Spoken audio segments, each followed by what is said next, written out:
Hey guys what's up, कैसे हैं? आशा करता हूँ आप सभी अच्छे होंगे और आपकी तैयारी अच्छे से चल रही होगी। दोस्तों, आज हम हिंदी मीडियम के यूपीएससी टॉपर रही दिव्या राजपूत के ऑप्शनल सब्जेक्ट की कॉपी लेकर आए हैं, उनकी वैकल्पिक विषय की कॉपी लेकर आए हैं, जो कॉपी अभी तक आपको कहीं भी देखने को नहीं मिली होगी, अभी तक आपने नहीं देखी होगी।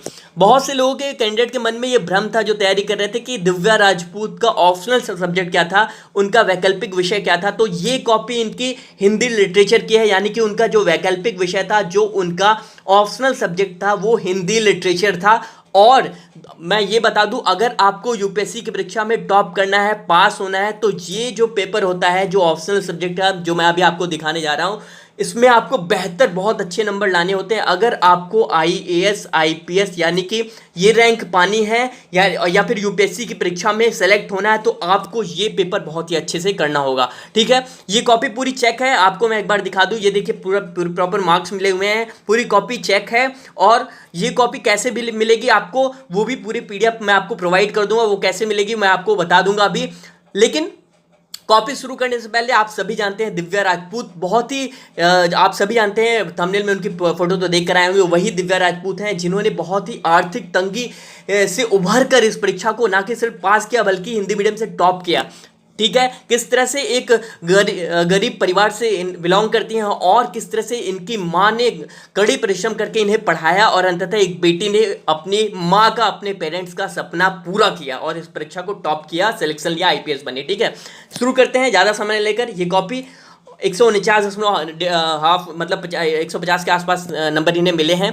ठीक है, ये देखिए रिमार्क दिया गया है, थोड़ा रिमार्क पे बढ़ते हैं, उसके बाद पूरी कॉपी दिखाते हैं और ये भी बताएंगे कि ये कॉपी आपको कैसे मिलेगी। देखिए, उत्तर अच्छे लिखे हैं और विषय वस्तु पर पकड़ अच्छी है, भूमिका व निष्कर्ष अच्छे हैं, भाषा बहुत ही प्रभावपूर्ण है, उत्तरों का प्रस्तुतिकरण जो है वो अच्छा है। ये रिमार्क थे इन्हें मिले हुए थे कि जो कॉपी, ओवरऑल कॉपी के बारे में। अब देखिए, ये एक जो है टिप्पणी आती है लिखने को। देखिए, ये देख सकते हैं आप, ये टिप्पणी आती है लिखने को, ये पैरा दे दिया जाता है। गद्यांश में से जो कहानियां होती हैं, उन गद्यांश में से उसका एक गद्यांश, एक पैरा उठा लिया जाता है, वो यहाँ पे दिया जाता है और इसका क्या लिखना होता है, इस पर टिप्पणी लिखनी होती है। ठीक है, तो ये जो पैरा है वो कहानी का है, इसको पढ़कर टिप्पणी लिखनी होती है। अब संदर्भ प्रसंग से दिव्या शुरुआत करती हैं, ये आप पढ़ लीजिएगा जब पीडीएफ दिया जाएगा। शुरुआत मैं आपको बता दूं कि आपको जो ये कॉपी है वहाँ कहाँ मिलेगी, मैं आपको अभी बता दूंगा। पहले मैं कॉपी को की ओर ले चलता हूँ। ठीक है, देखिए, संदर्भ प्रसंग से शुरुआत करती हैं, लिखती हैं, प्रस्तुत गद्यावतरण हिंदी उपन्यास सम्राट प्रेमचंद की सर्वोत्कृष्ट औपन्यासिक कृति गोदान से उद्धृत है। ठीक है, यानी कि जो ये देखिए, संदर्भ प्रसंग तो आप सभी जानते हैं कैसे हिंदी में लिखा जाता है, तो संदर्भ और प्रसंग को क्या कर दिया इन्होंने, एक साथ एक ही में कर दिया। ऐसा नहीं कि अलग अलग किया है, समय भी कम होता है और आपको बहुत उत्तरों का जवाब देना होता है, तो आप स्किल को समझिए। और देखिए, हिंदी उपन्यास सम्राट प्रेमचंद की, सम्राट प्रेमचंद लिखती हैं और कहाँ से लिया गया है, ये पूछा गया गद्यांश, वो पूछा गया है, वो आपको पता होना चाहिए कहाँ से, तो इन्हें मालूम था गोदान से ये पूछा गया था, गोदान से उद्धृत है। ये पंक्तियां मिस मालती मिस्टर मेहता को कह रही हैं। उपन्यास के अंत में ये पंक्तियां प्रेमचंद की प्रेम दृष्टि का भी निरूपण करती हैं। ठीक है, अंडरलाइन करती हैं। देखिए, कौन से राइटर हैं, सम्राट प्रेमचंद लिखती हैं, गोदान से लिया गया है और प्रेम दृष्टि। देखिए, इंपॉर्टेंट जो इन्होंने शब्द लिखे हैं, वर्ड लिखे हैं, उसे अंडरलाइन किया है। अब देखिए, ऐसे नहीं नंबर मिले हैं। व्याख्या शुरू करती हैं, लिखती हैं, मेहता द्वारा विवाह प्रस्ताव दिए जाने पर मालती कहती हैं कि मित्रता गृहस्थ जीवन से बेहतर है और तुम्हारे और मेरे बीच जो प्रेम संबंध है वह ऐसे ही बना रहेगा। मुझे इससे अधिक आकांक्षा नहीं है। अपनी गृहस्थी बसाकर उसी में मग्न रहने से अच्छा है मानवता के कल्याण के लिए जीवन अर्पित करना। देखिए, आप स्किल को समझिए, ये कितने शब्दों में इन्होंने हार्डली कितने शब्दों में लिखा होगा और बहुत कम 10 से 12 सेकंड लगे होंगे। बहुत तेज उत्तर लिखना होता है ये लिखकर। और इसके विशेष जो है, जो संदर्भ पूछा गया है, जो पैरा पूछा गया, उसका विशेष क्या है, उस पर भाषा सरल सहज व प्रभावमयी है, छायावादी प्रेम दृष्टि की झलक दिखती है, प्रतीक और उपमाओं का बेहतर प्रयोग किया गया है, शब्दावली में तत्सम तद्भव शब्दों का मिश्रण है, मालती का उनका जो व्यक्ति चरित्र है वो यहाँ पे दिखा है। ठीक है, व्यक्ति वातावरण यहाँ पे दिखा है। ठीक है, तो तो ये यहाँ पे लिखकर उत्तर क्या होता है इनका, ये वाला समाप्त हो जाता है। इसमें आपको देखिए 10 में 6.5 नंबर, बहुत ही अच्छे नंबर इन्हें मिले हैं, ठीक है। तो ये आपको ओवरऑल आप स्किल को समझिए कि हिंदी लिटरेचर में लिखा कैसे जाता है, हिंदी साहित्य में टॉपर दिव्या कैसे लिखती हैं आपके जो टॉपर हैं, ठीक है। देखिए व्याख्या यहाँ पे जो पहले तो आप क्या करना है, आपको डेटा दे देना है कि कहाँ से लिया गया है। लेकिन कई लोग कहते हैं कि प्रेमचंद, कई लोग ऐसे लिखना शुरू कर देते हैं कि प्रेमचंद ने ये कहाँ से लिखी, 1936 में, कहाँ लिखा, गोदान कब लिखा। ये सब डेटा अगर आपके पास नहीं है तो भी आपको अच्छे नंबर मिलते हैं, ठीक है। अब देखिए दूसरे संदर्भ पे आ जाते हैं। देखिए दूसरे संदर्भों में इन्होंने, देखिए ये संदर्भ दिया हुआ है, जब समस्त हिंदू जाति के एक वैदिक संप्रदाय ना रही तो वही मसल चरित्रार्थ हुई कि एक नारी जब 202 से फंसी, जैसे 70 वैसे 80। ये कुछ इस प्रकार से संदर्भ है, ठीक है। आपको पता होना चाहिए कि ये जो संदर्भ दिया है वो कहाँ से दिया गया है, कहाँ से उठाया गया है। जब आप कहानी पढ़ते हैं, तो उसका गद्यांश आपको मालूम होना चाहिए कहाँ से लिया गया है, ठीक है। तो ये देखिए संदर्भ % फिर से वैसे शुरू करती हैं कि प्रस्तुत गद्य पंक्तियाँ हिंदी नाटक इतिहास के पुरोधा भारतेंदु के प्रसिद्ध नाटक भारत दुर्दशा से ली गई हैं। इन पंक्तियों में भारतेंदु भारत की दुर्दशा के कारणों में धर्म की भूमिका बता रहे हैं।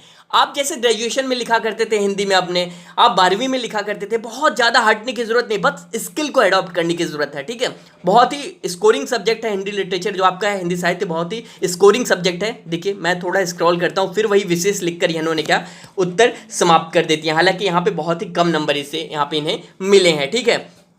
तो अब देखिए मैं थोड़ा इस तरह से स्क्रॉल करता हूँ और ये जो पॉइंट है, जो व्याख्या वाला क्वेश्चन है, उसको थोड़ा सा देखिए 6.5 यहाँ भी मिले हैं। देखिए 4 व्याख्याएं पूछी जाती हैं और इस तरह से 10 में 6, ठीक है। 5 व्याख्याएं यहाँ पे पूछी गई हैं और ये समाप्त हो जाती हैं। देखिए ये समाप्त हो जाता है।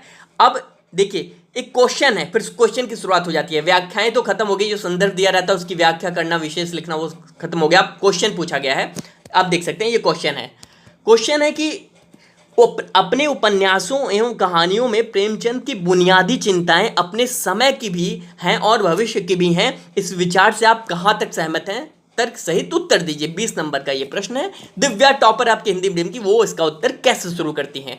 देखिए शुरू करती हैं, प्रेमचंद सामाजिक यथार्थ के लेखक हैं। इस दृष्टिकोण के अनुसार उनका समस्त रचना संसार समाज की समस्याओं से टकराता नजर आता है। वस्तुतः प्रेमचंद ने अपने उपन्यासों व कहानियों में तत्कालीन जीवन को समग्रता में चित्रण करने के साथ ही अपनी अंतर्दृष्टि के आधार पर भविष्य की समस्याओं का भी निरूपण किया है। अब देखिए यहाँ पे आप स्किल को समझिए, हिंदी में लिखते कैसे हैं। देखिए अब पॉइंटर बना के तो नहीं लिख सकते हैं, जो ऑप्शनल सब्जेक्ट है वो आप बहुत विस्तृत होता है, बहुत ही, अब आपको पॉइंटर बना के यहाँ पे नहीं लिखना होता है, ठीक है। देखिए अंडरलाइन भी करती हैं, सामाजिक यथार्थ, रचना संसार, समाज की समस्याएं, तत्कालीन जीवन, समग्रता, भविष्य की समस्याएं, ये जो इंपॉर्टेंट वर्ड डालते हैं वो उसको अंडरलाइन करना होता है। अभी आपको देख कर नजर आ रहा होगा कि बहुत सारे फैक्ट यहाँ पे नहीं पढ़े हैं, ठीक है। अब प्रेमचंद के उपन्यास को हेडिंग डालती हैं कि अपने उपन्यासों के माध्यम से प्रेमचंद ने समाज की लगभग प्रत्येक समस्या को उठाया है, ठीक है। इनके उपन्यास के बारे में बता दिया है जो प्रेमचंद के, ठीक है। अब निर्मला में देखिए लिखते हैं, अनमेल विवाह पर किस तरह से चिंता को प्रकट किया और सेवा सदन, देखिए कुछ क्या इन्होंने उठा लिया है। गबन जो इनकी उपन्यास है, रंगभूमि, प्रेमाश्रम जो है, कर्मभूमि, जो कहानियां हैं, जो उपन्यास, उनकी समस्याएं हैं कहानियों में, जो उपन्यास में उनकी जो समस्याएं हैं वो यहाँ पे क्या किया है, इन्होंने लिखा है, ठीक है। अब देखिए आपको थोड़ा याद होना चाहिए कौन कौन सी उपन्यास उन्होंने लिखा है। ये जब डालते हैं अपने उत्तर में तो उत्तर में मार्मिकता आती है, उत्तर में आप फैक्ट ज़्यादा जाएगा, तो क्या होता है कि एग्जामिनर के पॉइंट ऑफ से भी लगता है कि हाँ भैया कैंडिडेट ने पढ़ा है, जो लिख रहा है उसमें बहुत ही गहन समझ है जो उत्तर लिखने की, ठीक है। और फैक्ट पर भी देखिए लिखती हैं, दलित समस्या, दहेज की समस्याओं, किस तरह से मुंशी प्रेमचंद अपने कहानियों में, अपने उनकी जो उपन्यास है उस पर किस तरह से देखिए लिखते हैं, वो इस तरह से लिखती हैं।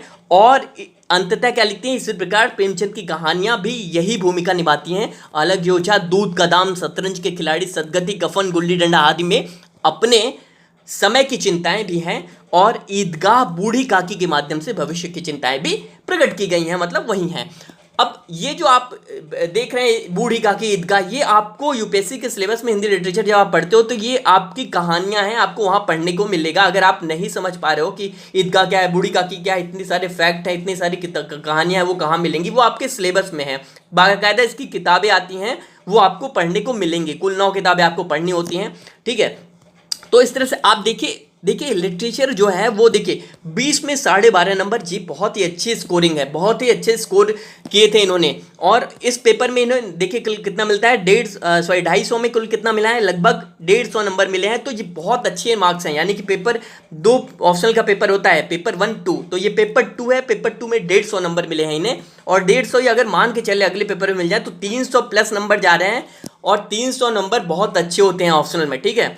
तो ये देखिए, अब मैं ज़्यादा स्क्रॉल नहीं करता हूँ, ज़्यादा ना बोलकर स्क्रॉल करता हूँ थोड़ा, और मैं आपको बता चलता हूँ, लिए चलता हूँ और बताता हूँ कि यह कॉपी आपको कहाँ मिलेगी। अगर आपको ये कॉपी हमारे जो टेलीग्राम चैनल है उस पर मिल जाएगी। टेलीग्राम चैनल का जो लिंक है इसी वीडियो के डिस्क्रिप्शन बॉक्स में दिया गया है, जाइए उस लिंक पर क्लिक करिए। ये कॉपी आज शाम तक या फिर कल सुबह तक उस चैनल पर, टेलीग्राम चैनल ओनली यूपीएससी के, अपलोड कर दी जाएगी, बशर्ते इस पर आप लाइक का बटन दबा दें। अगर 2000 लाइक के से ऊपर इस वीडियो पर आपने अभी दे दिया तो ये जल्द से जल्द कॉपी अपलोड कर दी जाएगी। इसी के साथ साथ आप इस कॉपी को देखिएगा, समझिएगा कि हिंदी मीडियम की टॉपर हिंदी लिटरेचर जो कि स्कोरिंग सब्जेक्ट है कैसे लिखते हैं, और जो आपके 500 नंबर है ऑप्शनल का, 250 नंबर 2 पेपर का, उन 500 में 300 प्लस नंबर अगर ऐसे लिखेंगे तो आना तय है, ठीक है। तो ज़्यादा समय नहीं लेकर देखिए 15 नंबर 9.5 नंबर मार्किंग की गई है, अच्छी मार्किंग की गई है, ये यहाँ पे मिलती है, ठीक है। तो ज़्यादा समय लेकर वीडियो को यहीं एंड करते हैं, और जाइए टेलीग्राम चैनल पर जुड़िए और इस वीडियो को अधिक से अधिक शेयर करें ताकि और लोगों तक भी ये पहुंचे और लोग भी इसका लाभ उठा सके। चलिए तब तक के लिए धन्यवाद। आशा करता हूं आप इस वीडियो को अधिक से अधिक शेयर करेंगे, और मुख्य बात ये कि इस स्किल को अपने पे लागू करेंगे। चलिए धन्यवाद, शेयर करते रहें और पढ़ते रहें।